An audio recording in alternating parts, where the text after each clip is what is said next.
Hello guys, আশা করি তোমরা সবাই ভালো আছো। আজকের ভিডিওতে এক্সপ্লেইন করব বরুটো অ্যানিমের 5 নম্বর এপিসোড। আর যদি তুমি এর আগের এপিসোড না দেখে থাকো তাহলে ভিডিওর ডেসক্রিপশন বক্সের লিংক থেকে দেখে আসতে পারো। তো আর বেশি কথা না বলে শুরু করা যাক বরুটো অ্যানিমের 5 নম্বর এপিসোডের এক্সপ্লেনেশন। 5 নম্বর এপিসোডের শুরুতেই আমরা এক ছেলেকে দেখি যে ফায়ার স্টাইল জুৎসু ব্যবহার করে ভিলেজের লোকদের ওপর অ্যাটাক করছিল, কারণ তাকে একাডেমিতে ফেল করিয়ে দেওয়া হয়েছিল। ঠিক তখনই সেখানে বরুটো, ইওয়াবে এবং শিকাদাই এসে যায়। ছেলেটি ইওয়াবেকে দেখে বলে, তুমিই সেই না যে নতুনদের কাছে হেরে গিয়েছিলে? তখনই সেই ছেলেটি তাদের ওপরেও আক্রমণ করে, কিন্তু তখনই বরুটোর একটি চোখের রং বদলে যায় এবং বরুটো তার ভেতরেও সে নীল চাকরা দেখতে পায়। শিকাদাই বলে, বাদ দাও বরুটো, এগুলো আমাদের কাজ না। কিন্তু বরুটো অ্যাটাক করতে চলে যায়। ছেলেটি ফায়ার স্টাইল জুৎসু ব্যবহার করলে ইওয়াবে আর্থ স্টাইল জুৎসু ব্যবহার করে সেটি আটকিয়ে ফেলে। এরপর বরুটো তার ওপর অ্যাটাক করে, কিন্তু সে আবার ফায়ার স্টাইল জুৎসু ব্যবহার করে সেখান থেকে পালাতে শুরু করে। বরুটো তাকে তাড়া করতে করতে এক জায়গায় এসে থামে, যেখানে আগে থেকেই একটি ছেলে উপস্থিত ছিল। আর সে চোখের পলকে ওই ছেলেটাকে ডিফিট করে ফেলে এবং তার ভেতরের নীল চাকরা চলে যায়, যেটা দেখে বরুটো অবাক হয়ে যায়।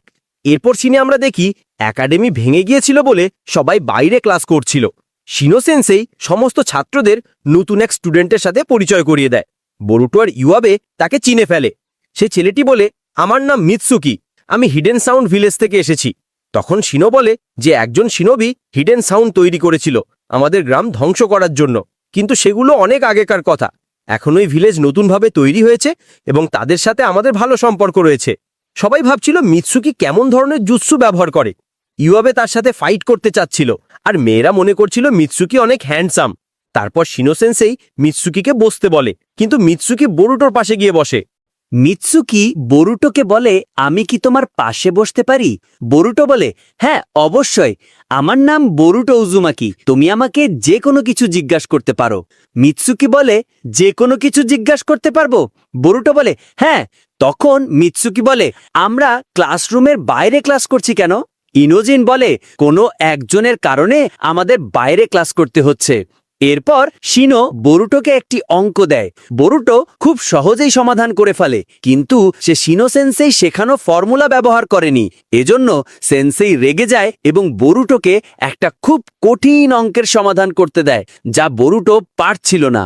তখনই মিৎসুকি এসে খুব সহজেই সমাধান করে বরুটোকে বুঝিয়ে দেয়। কিন্তু শিনো বলে, আমি তো তোমাকে এখানে ডাকিনি। তখন মিৎসুকি বলে, বরুটো বুঝতে পারছিল না, আর আমরা যদি একে অপরকে সাহায্য না করি তাহলে কিভাবে ভালোভাবে শিখব? এটা শুনে শিনো সেন্সে আর কিছু বলতে পারে না। এখান থেকেই তোমরা বুঝতে পারছো মিৎসুকি কতটা বুদ্ধিমান এবং শক্তিশালী। এর পরের সিনে আমরা দেখি বরুটো এবং ইওয়াবে ফাইটিং প্র্যাকটিস করছিল, যা শিনো সেন্সেই করাচ্ছিল। আর এইবার ইওয়াবে বরুটোকে হারিয়েও দেয়। এরপর ইওয়াবে মিৎসুকির সাথে ফাইট করতে চায়, কারণ সে দেখতে চায় মিৎসুকি কতটা শক্তিশালী। ফাইট শুরু হতেই মিৎসুকি হঠাৎই গায়েব হয়ে যায় এবং পেছন থেকে এসে ইওয়াবেকে কিক মারে। মিৎসুকির আক্রমণ এত দ্রুত ছিল যে ইওয়াবে ঠিকমতো দেখতে পর্যন্ত পারে না। এরপর মিৎসুকি তার ওপর অনেক দ্রুত আক্রমণ চালাতে থাকে এবং শেষে জোরে একটি কিক মারে, যাতে ইওয়াবে পড়ে যায়। ইওয়াবে ওঠার আগেই মিৎসুকি তাকে পেছন থেকে শক্তভাবে চেপে ধরে। ইওয়াবের শ্বাস নিতে সমস্যা হচ্ছিল, তাই শিনো সেন্সেই তাদের থামানোর চেষ্টা করে। শিনো বলে, এখানে এই ম্যাচ শেষ, এবার একে ছেড়ে দাও। কিন্তু মিৎসুকি তাকে ছাড়ছিল না। কিন্তু বরুটো এসে বলে, মিৎসুকি একে ছেড়ে দাও। বরুটোর কথায় মিৎসুকি তাকে ছেড়ে দেয়। এরপর বরুটো বলে, যারা এভাবে ফাইট করে তাদেরকে আমি পছন্দ করি না। তখন মিৎসুকি ইওয়াবের কাছে ক্ষমা চায়, কারণ সে চায় না যে বরুটো তার ওপর রাগ করুক। কিন্তু শিনো সেন্সেই খুব খারাপ বোধ করছিল, কারণ কেউই তাকে গুরুত্ব দেয় না। এরপরে আমরা দেখতে পাই কুরেনাই সেন্সেই শিনোর কাছে নতুন স্টুডেন্টদের কথা জিজ্ঞাসা করছিল। তখন শিনো বলে, আমি হয়তোবা টিচার হিসাবে যোগ্য না। কুরেনাই তাকে বোঝায়, এভাবে এত তাড়াতাড়ি হাল ছেড়ে দিলে চলবে না, তুমি বাচ্চাদের সাথে বন্ধুর মতো আচরণ করতে শিখো। তোমরা যারা নারুবো দেখেছো তারা জানো যে কুরেনাই ছিল শিনোর ছোটবেলার সেন্সেই। এর পরের সিনে আমরা দেখি মিৎসুকি একা বসে কারো সাথে কথা বলছে। সে বলছিল, হ্যাঁ আমি ঠিক আছি। এরপর আমরা তার হাতের ভিতরে একটি সাপ ঢুকতে দেখি। সে আরও বলে, সবকিছু ঠিকভাবেই চলছে, আর তার সাথে আমার দেখা হয়েছে। আমি খুব শিগগিরই জানতে পারবো সেই কি আমার সূর্য। আর এই সূর্য কি, এটা পরবর্তী এপিসোডগুলোতে তোমরা জানতে পারবে। এর পরের দিন একাডেমিতে শিনো সেনসেই ম্যাজিশিয়ানের পোশাক পরে প্রবেশ করে, যাতে সবাই অবাক হয়ে যায়। তিনি বাচ্চাদের খুশি করতে একটা পার্টি আয়োজন করেন, যাতে তারা তাকে পছন্দ করে। তখন দেখা যায় বেলুন, ব্যানার আরও অন্যান্য জিনিস দিয়ে সাজানো। এরপর আমরা জানতে পারি এটা মিৎসুকির ওয়েলকাম পার্টি। তখন শিনো বলে, চলো আমাদের বন্ধুত্ব বাড়াই। শিকাদাই বলে, এখন কি করা যায়? বরুটো বলে, শিনো সেনসেই যখন এত কষ্ট করে আয়োজন করেছে, চলো আনন্দ করা যাক। একটু পরে শিনো বলে, এবার আরেকটু কিছু করা যাক।